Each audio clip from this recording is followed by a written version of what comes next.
Majorité et opposition ont hâte d'en découdre. On se frotte les mains. L'épineuse réforme des retraites entre dans l'arène de l'Assemblée nationale cet après-midi. Hier, dans le journal du dimanche, la Première ministre a fait un pas de plus vers les Républicains avec l'extension du dispositif de carrière longue à ceux qui ont commencé à travailler entre 20 et 21 ans. Louis Dragnel, pour le moment, plusieurs députés LR continuent d'émettre des réserves et menacent de ne pas voter le texte. La gauche et le Rassemblement national sont vent debout contre le projet de loi.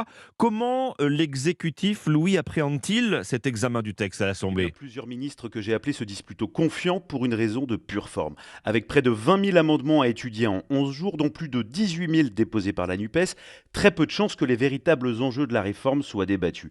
Un ministre qui a hâte d'en découdre explique: maintenant qu'on connaît leurs amendements, on ne boxe plus dans le vide, on va les cartonner. C'est sans doute le paradoxe de la NUPES. En déposant beaucoup d'amendements, la gauche rend plutôt service au gouvernement. Sauf si, met en garde un ministre de poids, la NUPES retire soudainement ses amendements en masse. Ensuite, après les deux concessions du gouvernement, la retraite minimale à 1 200 € pour tous et l'extension du dispositif carrière longue pour tous ceux qui ont commencé à travailler entre 20 et 21 ans, l'exécutif espère rallier 35 à 38 députés LR, ce qui serait suffisant pour faire voter le texte. Pour terminer, le RN ne semble pas faire peur. Selon ce ministre, comme ils cherchent à récupérer l'électorat LR, ils ne sont pas très combatifs. Une inquiétude tout de même qui a toujours angoissé les gouvernements, le possible durcissement des grèves et des manifestations. Louis Dragnel, chef du service politique d'Europe 1.